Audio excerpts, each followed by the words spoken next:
Le Grand Dialogue. Le Grand Dialogue, l'émission de débat du studio Tamani sur votre radio.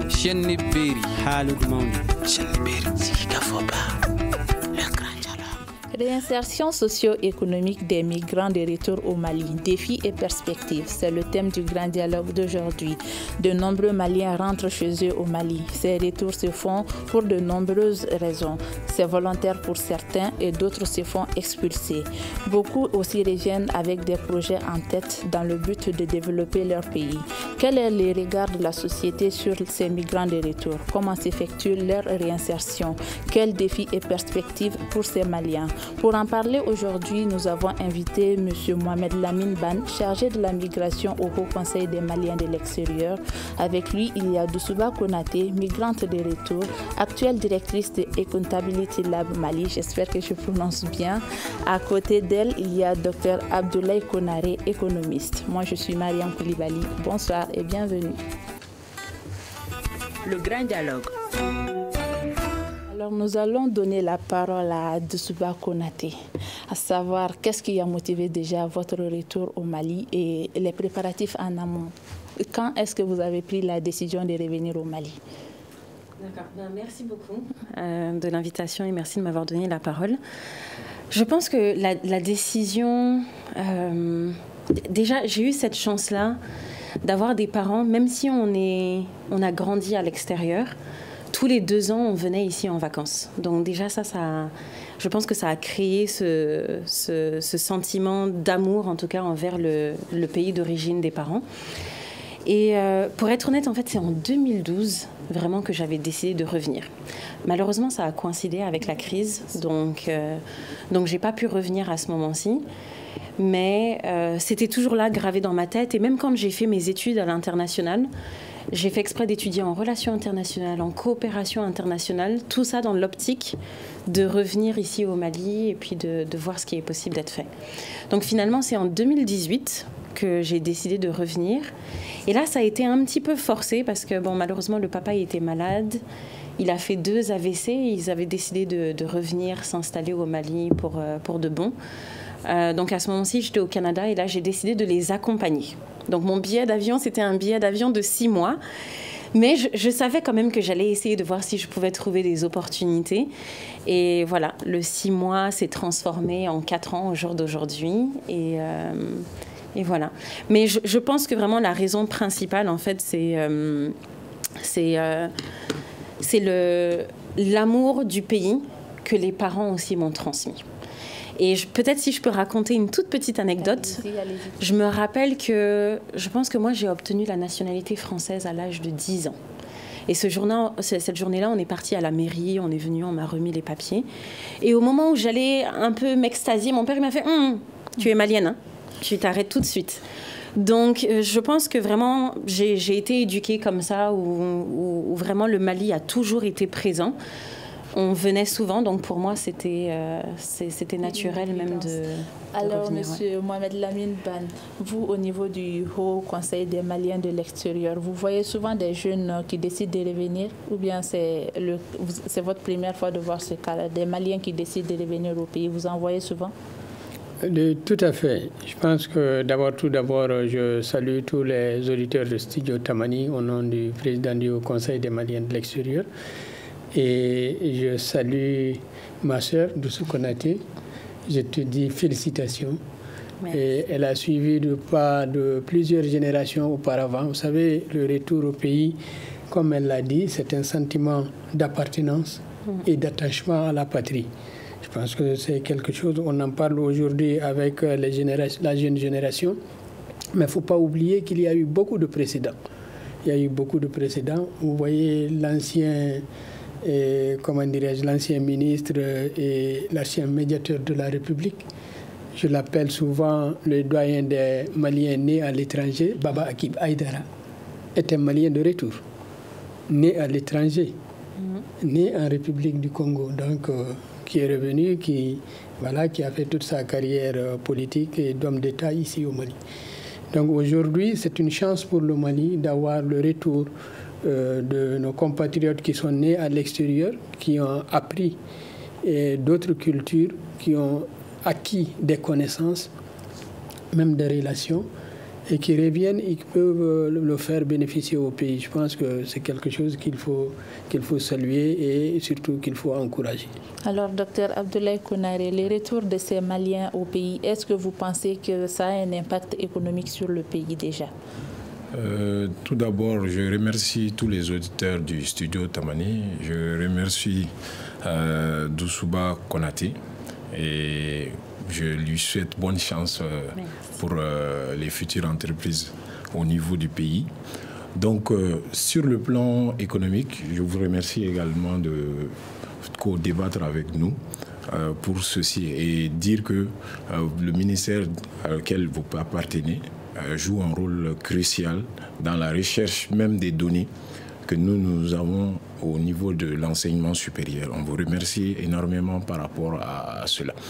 Donc, pour en revenir à l'impact économique du retour de ces migrants, ce que vous devez savoir d'abord, c'est que les migrants, comme vous l'avez dit, il y a une partie qui revient au pays volontairement et une autre partie qui vient involontairement.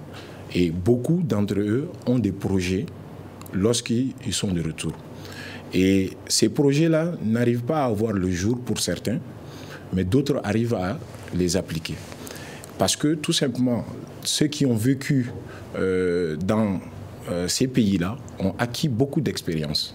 Et ces expériences-là, en les partageant avec la communauté, ceci peut amener déjà une valeur ajoutée au pays, à la culture, à l'aspect économique de façon générale. En plus de cela également, en les aidant, ça permet au pays de gagner en faisant en sorte que les migrants, ceux qui sont tentés de partir et de suivre la même voie que ces derniers-là, puissent rester chez eux, savoir qu'en restant au Mali, ici, nous avons la possibilité de pouvoir créer des pôles de développement sur le plan local, mais aussi sur le plan international même de se faire connaître. On y reviendra peut-être dans le débat. Il y a des exemples de ce genre qu'on peut citer à foison. Mais ce que moi, je m'aimerais surtout ajouter, c'est d'abord, avant de parler de retour, de parler des causes. Parce que, bon, elle est née en France. C'est la raison pour laquelle, bon, peut-être on va prendre son cas comme étant un cas isolé par rapport à d'autres, parce que beaucoup de gens quittent ici pour aller directement dans ces pays-là. Maintenant, ils rencontrent beaucoup de péripéties, ils rencontrent beaucoup de difficultés pour pouvoir s'insérer. Ce qui fait que beaucoup d'entre eux s'attachent également au pays d'origine et ne coupent pas les liens. Et le retour est beaucoup facilité à leur niveau que par rapport à quelqu'un qui n'a jamais vécu ici. Donc l'impact économique, pour faire bref, pour ne pas monopoliser la parole, il est réel. Sur le plan où ça peut amener énormément de valeur ajoutée au pays, mais aussi ça peut amener un manque à gagner au pays parce que l'envoi de ces fonds, des fonds des migrants, est très important pour un pays comme le Mali. Donc on a quelques statistiques ici qui montrent que tout simplement en 2020, les migrants ont apporté à peu près 205 milliards de dollars à l'économie malienne comme source de financement. Et ceci représente à peu près 8% du financement total qui est assuré par les IDE et puis l'aide publique au développement. Donc c'est colossal. Donc le fait que ces derniers reviennent au pays, ça peut avoir des impacts positifs, mais aussi c'est un manque à gagner quelque part aussi pour les gens qui doivent recevoir ces fonds-là. Et même l'État qui perçoit des impôts, des taxes à travers ces envois de fonds. Alors, Doussouba Konaté, vous avez parlé d'appartenance à ces pays, le fait de revenir chaque 2 ans, passer des vacances au pays. Mais est-ce qu'à côté de vous, vous voyez d'autres raisons qui peuvent pousser des jeunes établis à l'étranger à revenir au Mali? Au-delà de votre appartenance au pays, qu'est-ce qui peut pousser un Malien établi à l'étranger à revenir au pays? Excellente question. Je pense qu'il y a, à mon avis, il y a plusieurs raisons, hormis l'appartenance ou bien en tout cas le sens du patriotisme. Il y a quelque chose qui a déjà été effleuré par M. Konaré ici, c'est le fait de revenir avec des projets déjà en tête. Et ça, je pense que ça arrive de plus en plus. Moi-même, je fais partie de 2 différents réseaux. Donc, il y a un premier réseau qui s'appelle le réseau REPAT, où encore une fois, donc, ce sont des Maliens qui peuvent être dans la même situation que moi, c'est-à-dire des gens qui sont nés, grandis à l'extérieur et qui ont décidé de tout simplement venir s'installer ici, ou alors des personnes qui sont allées étudier et qui reviennent. Donc je pense que quand en fait on revient ici avec un projet, avec le minimum ou dépendamment de la connaissance que l'on peut avoir du contexte malien, du contexte socio-économique, on sait qu'il y a beaucoup de choses à faire. Il y a beaucoup de choses à faire. Il y a déjà beaucoup de choses qui sont en place, mais il y a encore beaucoup d'écosystèmes à développer. Que ça soit l'agro-business, que ça soit l'entrepreneuriat des jeunes, que ça soit dans le domaine de la santé. Bref, dans tous les... que ça soit dans les services sociaux de base ou alors que ça soit même dans le récréatif, il y a beaucoup de choses à faire. Donc je pense que le fait de venir ici et de voir qu'on peut créer une entreprise, on peut mettre en place un projet avec d'autres personnes, que ce soit avec les membres de nos familles ou que ce soit avec juste d'autres personnes qui sont intéressées. Et des exemples comme ça, il y en a vraiment beaucoup. Hein. Donc je pense qu'il y a déjà ce premier point-là. Et puis peut-être un autre exemple, je pense aussi qu'il y a, et peut-être que ça c'est un peu lié aussi au patriotisme, ou peut-être pas, mais moi on m'a souvent dit, il y a une phrase qu'on me disait souvent à l'université, c'est que on encourage les gens à faire du bénévolat, c'est-à-dire à s'impliquer, en tout cas dans la communauté où ils vivent. Et je pense que c'est important de s'impliquer dans la communauté où on vit, mais dépendamment du sentiment d'appartenance que tu as aussi, c'est important de s'impliquer là d'où tu viens en fait. Et je pense que ça aussi c'est très important. Et puis moi, il y a une phrase très souvent qu'on me dit depuis que je suis là, on me dit « Mais Doussouba, tu es retournée au Mali, mais qu'est-ce que le Mali a à t'offrir ?» Et moi, je leur réponds souvent, c'est pas cette question-là en fait qu'il faut se demander, c'est qu'est-ce que nous, on peut offrir au Mali. Parce que oui, on vient pas là pour profiter on vient pas là forcément pour profiter d'un pays, hein, mais on vient aussi pour contribuer à son développement. On s'installe, on veut s'intégrer socialement, économiquement. Donc, ce qui est important aussi de voir, c'est qu'est-ce que nous aussi on peut faire. Et je pense que dans ce sens-là, c'est là où je trouve que c'est là où c'est très important en fait de soit venir avec des projets ou alors de chercher à s'intégrer. Socialement parlant, professionnellement parlant, de trouver un travail et de voir comment on peut contribuer. On va en venir savoir si votre insertion socio-professionnelle a été facile. Alors, Mohamed Lamine Ban, vous, au niveau de votre structure, est-ce que vous avez recensé le nombre de Maliens qui décident de revenir? Y a-t-il des chiffres ou bien y a-t-il des statistiques qui parlent de Maliens ayant décidé de revenir, par exemple, au pays? Ok, la question des statistiques sur les questions de retour, je pense que là où on a des statistiques fiables, c'est les retours assistés. Mais les personnes qui ont épuisé leur cycle d'immigration, qui reviennent d'eux-mêmes, de plus en plus, on a des manques de statistiques, surtout depuis qu'à l'aéroport, on a cessé de faire des enregistrements sur des fiches d'enregistrement. Et c'est maintenant avec le passeport biométrique, il est apposé le truc. Bon, maintenant les statistiques se retrouvent à un autre niveau, c'est géré directement au niveau de la police aux frontières. Concernant les retours assistés, nous avons ce chiffre-là des retours assistés qui tournent pour 2021, on a 3692 personnes et pour 2022, on n'est pas à la fin de l'année, mais on est déjà à 4485. Mais il faut savoir que les retours de type de gens qui ont fini leur cycle de migration, qui reviennent au pays pour se réinsérer économiquement, soit pour faire des affaires, ou bien de créer des entreprises, ou bien, dans le cadre de l'emploi, ceux-là, nous n'avons pas de statistiques sur ces questions-là, mais il faut savoir que c'est les plus nombreux, même si on n'en parle pas.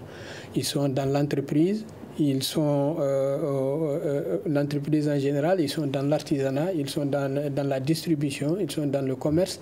Il faut savoir qu'aujourd'hui, quand vous parcourez des centres commerciaux comme le Grand Marché, etc., quand vous faites une petite enquête, vous allez voir les grands tenants de ces entreprises-là le plus souvent ont eu à avoir un séjour à l'étranger. C'est des gens qui font souvent le petit commerce, mais il y a d'autres qui tournent avec des grosses entreprises qui font des gros investissements dans le domaine de l'immobilier, comme je l'ai dit, dans le domaine du transport. Les premières entreprises du transport au Mali, c'est des entreprises qui sont créées le plus souvent par les Maliens de l'extérieur, aussi qui investissent aussi dans l'immobilier.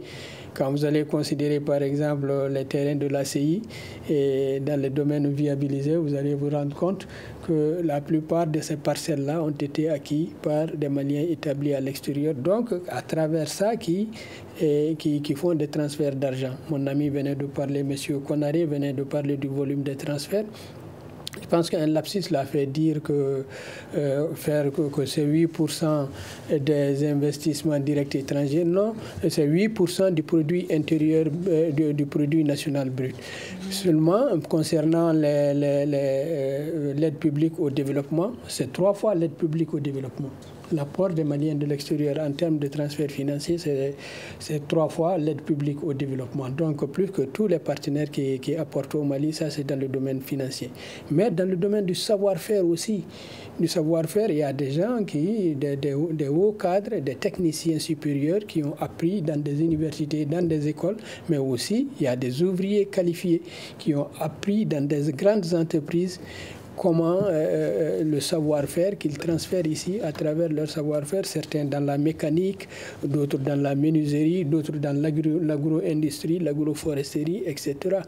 Quand vous allez considérer par exemple aujourd'hui dans le domaine de la pisciculture, le promoteur d'une grande entreprise piscicole ici au Mali, pour ne pas le nommer, est un Malien qui était établi à l'extérieur, pour ne prendre qu'un exemple. Donc, il y a pour me résumer, il y a le transfert financier, il y a le transfert des compétences et aussi, comme on l'a dit, il y a aussi ceux qui participent à la vie institutionnelle du pays, à l'enseignement, je pense au TOCTEN.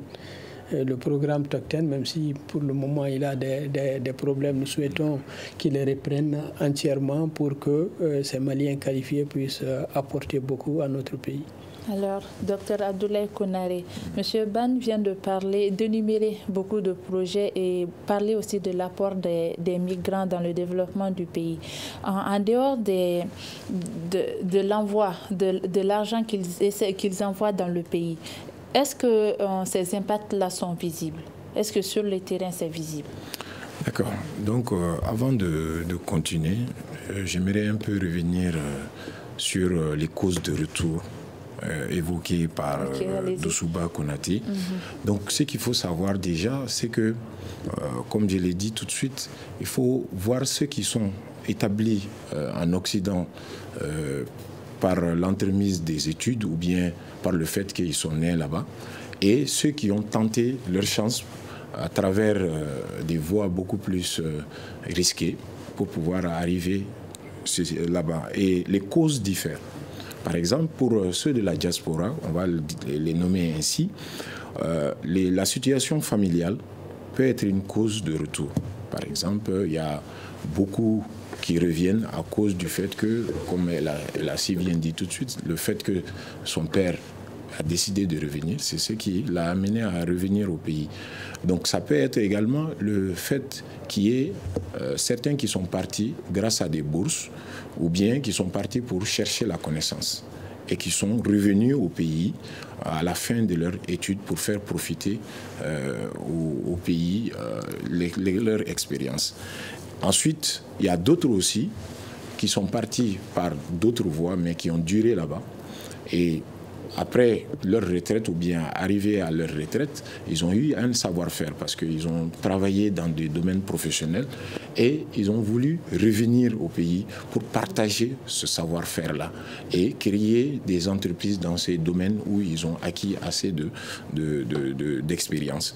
Et il y a également le fait que certains voient à travers le retour, une opportunité d'affaires ou des opportunités d'affaires. Parce qu'il faut qu'on le dise, notre pays, comme la majeure partie des pays de l'Afrique aujourd'hui, sont des pays très attractifs. Donc, dans beaucoup de domaines. Donc, elle a évoqué certains domaines tout de suite. Par exemple, si on prend l'agriculture. Au Mali, ici, moins de 10% des terres arables sont utilisées pour l'agriculture. Donc, on a beaucoup à faire. Or que nous avons 2 fleuves pratiquement qui traversent le pays, le fleuve Niger et le fleuve Sénégal, qui nous permet de pouvoir pratiquer beaucoup de techniques pour pouvoir améliorer notre production agricole. Donc, n'en parlons pas des mines. Les ressources minières existent et demandent à être exploitées. Vous avez également des potentialités dans le domaine de l'énergie solaire, les biogaz et tout le reste. Vous avez également le tourisme, l'hôtellerie et les services de façon générale, donc qui sont des opportunités pour ces migrants-là pour revenir dans le pays et faire des affaires. Donc ça, déjà, c'est un élément à prendre en considération.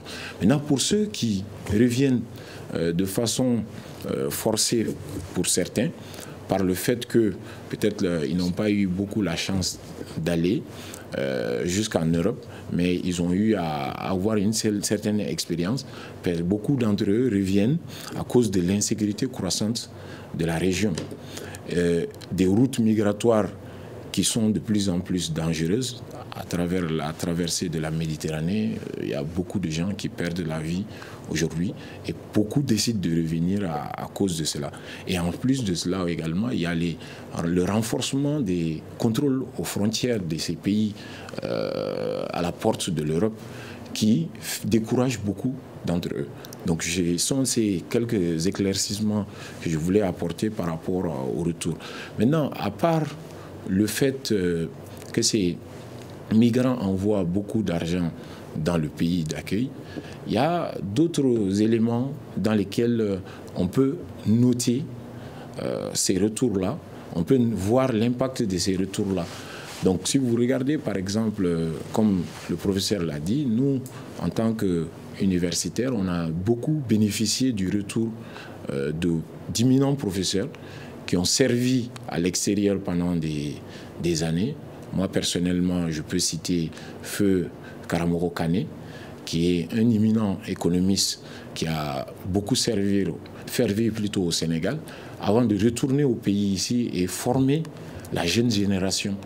Et je suis un de ses élèves, un de ses disciples, il a paix à son âme d'ailleurs, et qu'il a formé et forgé pour pouvoir prendre le relais. Donc ça, c'est déjà un premier aspect sur lequel on peut beaucoup voir l'impact de ces retours-là sur le pays. Donc si on prend également, comme monsieur vient de le souligner, monsieur Ban vient de le souligner, il y a également dans le domaine du tourisme, il y a beaucoup d'acteurs dans le tourisme malien qui sont des gens qui sont revenus au pays pour pouvoir faire partager leur expérience et montrer aux générations futures qu'on peut revenir au pays et faire beaucoup de miracles. Donc à travers ces deux aspects déjà, on peut voir l'impact de ces migrants-là ou du retour de ces migrants-là sur l'économie malienne. Alors, Doussouba Konaté, vous avez décidé de revenir au pays et vous êtes là aujourd'hui. L'insertion socio-professionnelle, est-ce que cela a été facile? Peut-être, merci beaucoup pour les compléments d'information. Et puis, je pense qu'il y a quelque chose aussi qui est très important, et que moi, je vois beaucoup, en tout cas, des personnes dans les différents réseaux où je suis. Il y a beaucoup de personnes aussi qui viennent et qui créent des entreprises. Et ça, je trouve que c'est très pertinent parce que qui dit création d'entreprise, dit création d'emplois. Et création d'emplois aussi dit contribution aussi au développement du pays. J'ai malheureusement pas de statistiques à ce niveau-là, mais quand même, je sais que c'est quelque chose qui est très, qui est très répandu parmi les personnes qui reviennent de façon volontaire, et même peut-être les personnes aussi qui reviennent de façon involontaire. Donc, pour répondre à la question, Bon, c'est sûr que je pense qu'aucune intégration n'est facile, hein, que ça soit au Mali, que ça soit en France, que ça soit au Canada. Aucune intégration est facile. Pourquoi? Parce que dans un premier temps, je pense que c'est important d'apprendre à maîtriser le contexte. Et le Mali, on sait qu'il y a beaucoup de choses qui évoluent dans le domaine informel. Donc ça, c'est quand même, des fois, c'est un petit peu un casse-tête d'essayer de savoir comment les choses marchent. Et c'est sûr que quand on a passé beaucoup de temps à l'international, et je dirais plutôt en Occident, parce que ça dépend des pays où aussi on reste, il y a certains pays où les choses sont très carrées. C'est-à-dire qu'il y a des procédures qui sont là pour absolument toute chose. Où vraiment, à partir du moment où tu ne respectes pas ces normes-là, automatiquement, bon, ben voilà, il y a des conséquences. Mais au Mali, ce n'est pas le cas. Bon, au Mali, c'est pas forcément le cas. Mais peut-être de façon structurée, en fait, je dirais, pour moi, quand même, la chose la plus importante, c'est l'insertion socio-économique, c'est-à-dire trouver un emploi. Pour moi, si on vient dans un nouveau pays, dans un nouvel endroit et qu'on n'arrive pas à trouver un emploi, ça peut être une source de retour. Et à un moment donné, pour moi, ça a été le cas. Au bout de quelques mois de recherche d'emploi, j'ai sérieusement envisagé de retourner pour pouvoir trouver une occupation professionnelle, parce que bon, on a tous des petits besoins, on a des choses à faire, et c'est très difficile de rester sans travail. Et je pense que pour cette occupation professionnelle-là, ici au Mali, et encore une fois, comme un peu partout, hein, c'est-à-dire que oui, tu peux trouver un emploi par réseautage, ou alors, bon, il y a des plateformes qui existent où tu peux rechercher du travail comme Malibara, Malipage, et je pense que ça marche plutôt bien, à condition que tu aies les compétences et les connaissances nécessaires aussi. Je pense que quelque chose aussi qui n'est pas facile et auquel je me heurte encore, et je pense que je me suis même heurtée encore à ça il y a à peine quelques jours, c'est les procédures administratives. Je trouve quand même que ici, par exemple, quand on va aller à la mairie pour aller chercher des documents, les procédures administratives sont très lourdes, très lourdes. Et des fois, j'ai l'impression que c'est même impossible, en fait, que c'est impossible d'obtenir certains documents. Et je trouve que cela facilite, en fait, la petite corruption. Et c'est ça qui est un petit peu dommageable. Je sais qu'il y a quand même eu différentes initiatives de guides pour faciliter les procédures administratives qui existent, où on te dit, bon, ben voilà, pour aller chercher un certificat de résidence, tu vas à tel endroit, voici le montant que tu dois payer.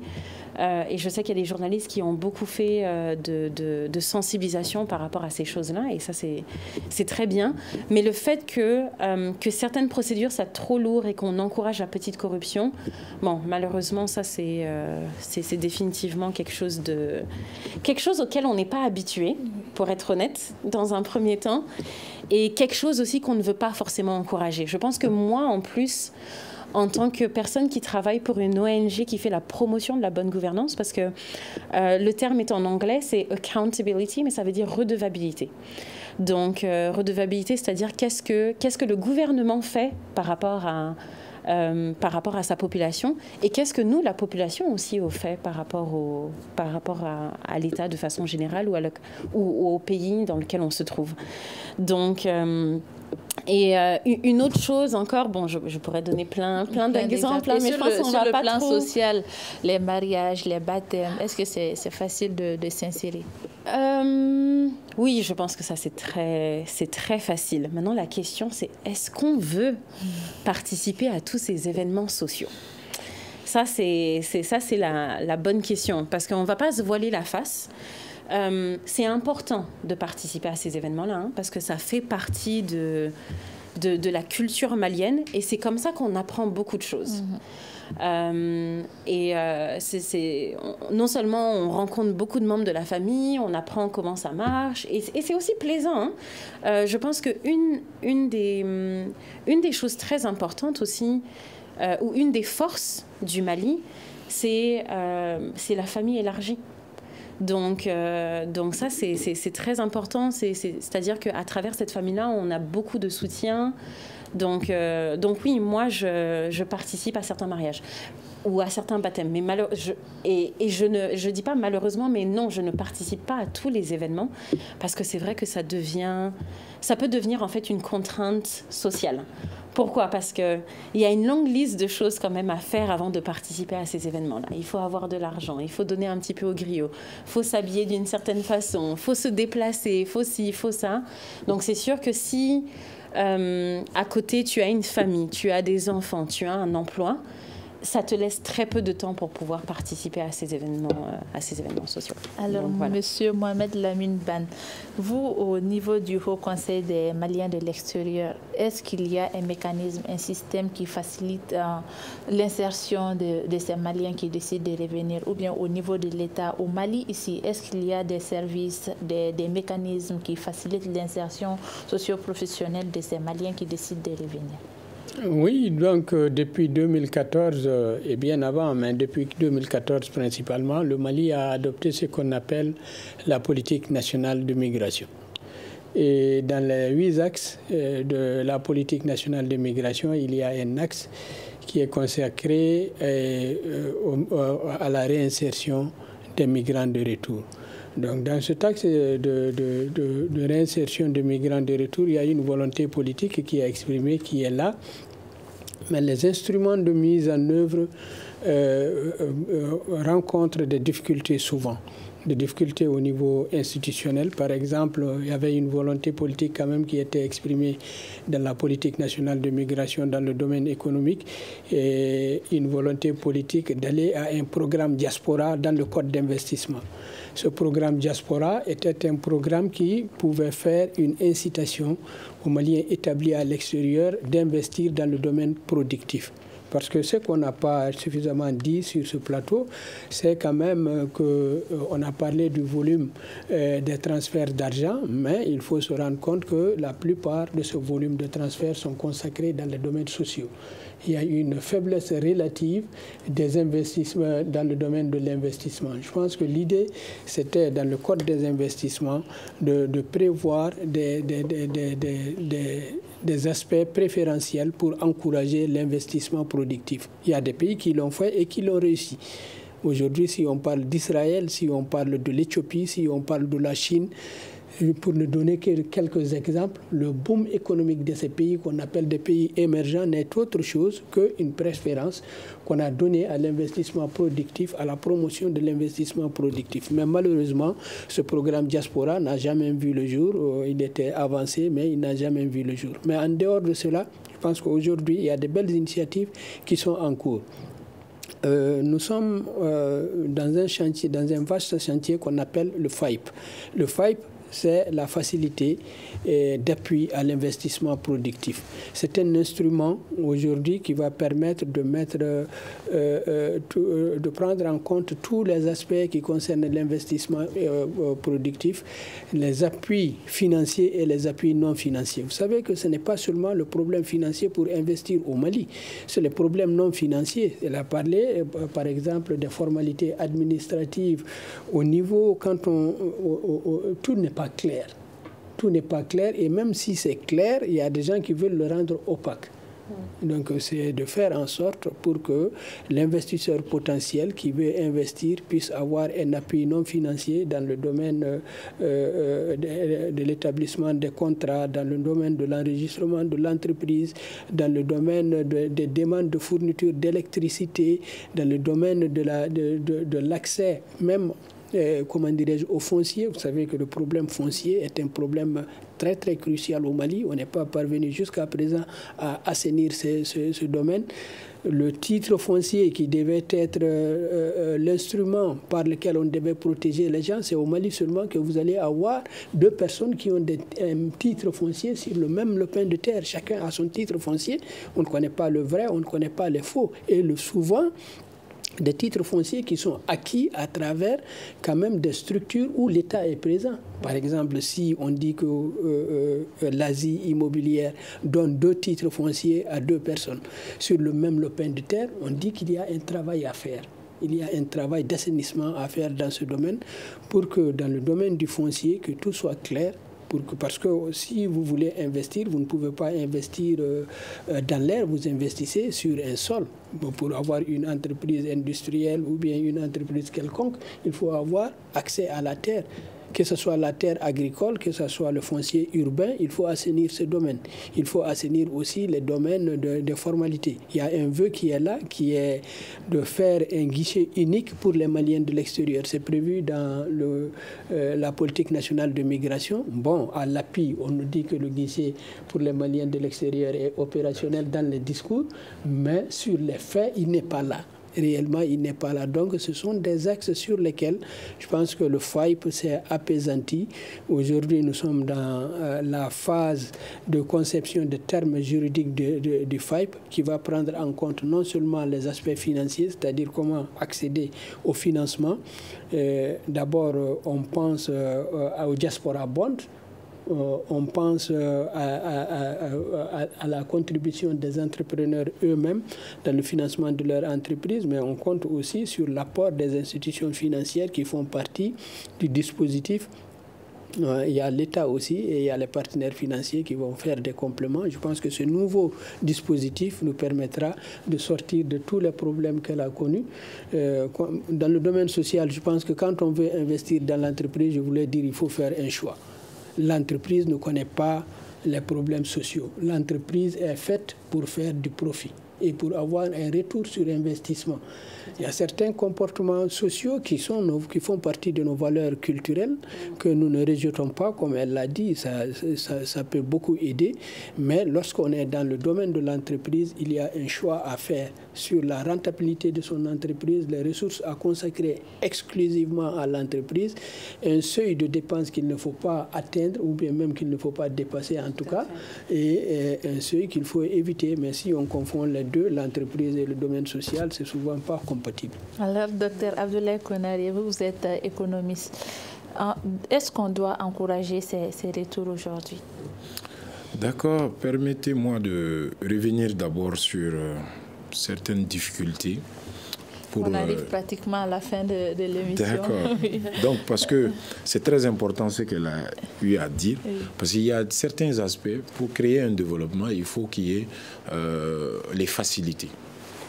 Beaucoup se découragent à cause de certaines difficultés, par exemple le manque d'électricité, parce qu'il y a beaucoup qui mettent, comment dirais-je, des moyens avec des machines assez performantes, mais la fourniture en électricité étant insuffisante, ça décourage pas mal.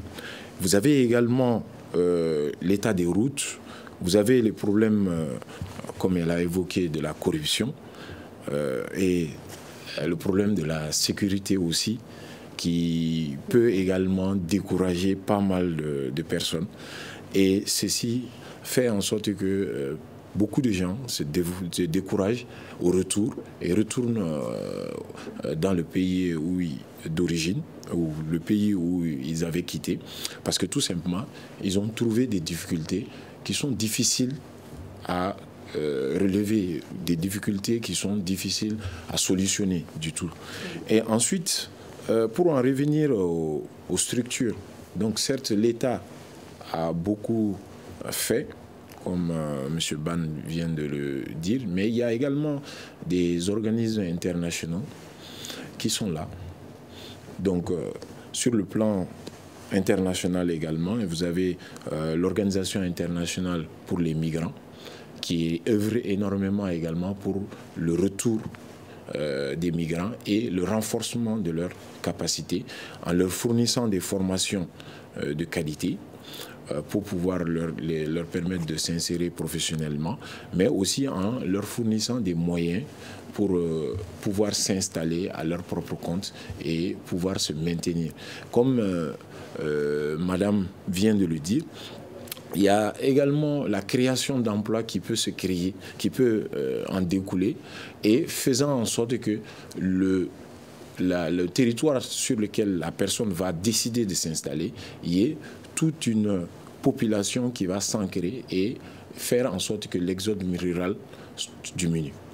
Donc si on en revient au dernier point, oui. Donc à votre question, sur le fait que, est-ce qu'il faut encourager? Certes, c'est très bien de les encourager. Moi, je trouve que à travers son exemple, à travers d'autres exemples, il faut encourager ces gens-là à venir s'installer et nous faire profiter. Mais il ne faut pas les amener pour les amener seulement. Il faut leur proposer également des solutions pour pouvoir s'implanter en créant des zones industrielles peut-être qui vont pouvoir leur permettre d'avoir les commodités pour s'installer, et ou ensuite en facilitant beaucoup d'aspects, comme par exemple la création d'entreprises avec le guichet unique. Je peux l'attester parce que lors d'une de mes recherches, j'ai eu à avoir le même problème. Donc sur le papier, ça existe, mais dans la réalité, bon, je ne dis pas que ça n'existe pas, mais il y a beaucoup de difficultés. Donc, pour ma part, je pense que c'est une très bonne chose de les ramener au pays pour qu'on puisse profiter de leur expérience, mais aussi de tous les fonds que ces derniers vont apporter au pays. Alors, Doussouba Konaté, qu'avez-vous à dire aujourd'hui à ces jeunes qui décident d'emprunter le chemin de la migration irrégulière? Est-ce que ça vaut le coup? Non, bon, bien sûr que non. Et puis je pense que personne ne peut encourager même l'immigration irrégulière. Moi, ce que je remarque en fait, c'est que les gens qui empruntent ce chemin-là, très souvent, il leur faut quand même une sacrée somme d'argent pour pouvoir passer toutes les différentes étapes. Et des étapes, il y en a beaucoup. Peut-être que tu vas arriver, tu vas quitter Bamako, tu vas arriver à Tombouctou, tu attends qu'il y ait des passeurs qui te fassent passer en Algérie. Après, il faut qu'il y ait encore d'autres passeurs qui te fassent passer la mer. En tout cas, bref, il y a vraiment tout un long cheminement où à chaque fois, tu dois débourser de l'argent. Et en général, ces personnes-là, quand ils vont tenter leur chance à l'international, c'est pourquoi? C'est pour, encore une fois, trouver un emploi, avoir un revenu de façon régulière pour pouvoir subvenir à leurs besoins et subvenir aux besoins de leur famille. Et très souvent, ces gens-là, ils ont 3-4 millions. Ils doivent avoir 3-4 millions. Mais moi, ce que je me dis, c'est ce 3-4 millions-là, si cette personne-là l'investissait ici au Mali, quelles sont les retombées en fait que cette personne-là pourrait avoir? Est-ce que la personne est consciente en ce moment que ces 3-4 millions peuvent lui permettre de créer quelque chose? Il y a cette question aussi qui se pose souvent. Est-ce qu'ils sont assez conscients du fait que l'argent qu'ils ont maintenant peut permettre qu'ils puissent construire quelque chose de bien dans leur pays au lieu de voyager avec? Exactement. Et je pense qu'en fait, il y a beaucoup de travail de sensibilisation aussi qui est à faire autour de cela, parce que et non seulement un travail de sensibilisation, mais un travail aussi de partage des succès. Et malheureusement, ça, c'est quelque chose que peut-être qu'on ne voit pas assez, mais c'est important de partager les success stories ici qu'il y a au Mali. Il y a beaucoup de personnes qui ont créé des entreprises et qui sont très loin, qui sont devenus des millionnaires, des multimilliardaires. Donc, je pense que c'est important de partager de plus en plus et de dire qu'au Mali, c'est possible. Et c'est vraiment ça qu'il faut que les gens aient dans la tête. C'est-à-dire que tant bien pour les personnes, les candidats à l'immigration irrégulière, et tant bien en fait à la diaspora, leur faire comprendre que oui, au Mali, c'est possible. Mais je pense que comme M. Van et M. Konaré aussi l'ont dit, il y a aussi un certain travail quand même à faire de faciliter la tâche. Je pense qu'il y a énormément de pays à travers le monde. Il a cité Israël, il a cité l'Éthiopie. On peut même parler des Émirats arabes, qui était un pays complètement désertique. Et au jour d'aujourd'hui, c'est la place où tout le monde veut être. Mais qu'est-ce qu'eux, ils font? Ils facilitent aussi beaucoup les investissements. Et je pense qu'avec les statistiques aussi qu'on a eu, le fait de savoir que la diaspora malienne envoie chaque année 205 milliards de dollars, je pense qu'il y a quand même un potentiel ici d'investissement qui est très lourd. Mais il faut vraiment l'encourager, non pas forcément encourager les petits besoins qui restent vraiment tout petits, et puis essayer de voir de voir plus grand, je pense. Le thème du grand dialogue d'aujourd'hui, c'était réinsertion socio-économique des migrants de retour au Mali, défis et perspectives. Nos invités étaient Mohamed Lamine Ban, chargé de la migration au Haut. Allez-y. Oui, ok, allez-y. C'est déjà la fin de l'émission, monsieur. On aura d'autres occasions d'en parler. Oui. C'est la fin de l'émission. Je voudrais dire, je m'appuie sur 2 cas. On a un projet en cours avec nos amis italiens qu'on appelle Barani Iriwa. Barani Iriwa, c'est quoi? C'est encourager les jeunes à investir dans le domaine de l'agriculture, dans les terroirs, dans les zones de départ. Et aussi pour faire la promotion de ceux qui sont revenus avec succès. Je crois qu'on a vu avec le Premier ministre, celui qui a créé le fourneau. C'est la fin de l'émission. Comme je le disais, nos invités étaient M. Mohamed Lamine Ban, chargé de la migration au Haut Conseil des Maliens de l'extérieur, Doussouba Konaté, migrante de retour, Dr Abdoulaye Konaré, économiste. Moi, je suis Mariam Koulibaly. J'ai eu le plaisir de vous présenter cette émission qui a été coordonnée par Mamadou Touré. Merci et à demain. Merci. Le Grand Dialogue. Le Grand Dialogue, l'émission de débat du studio Tamani sur votre radio.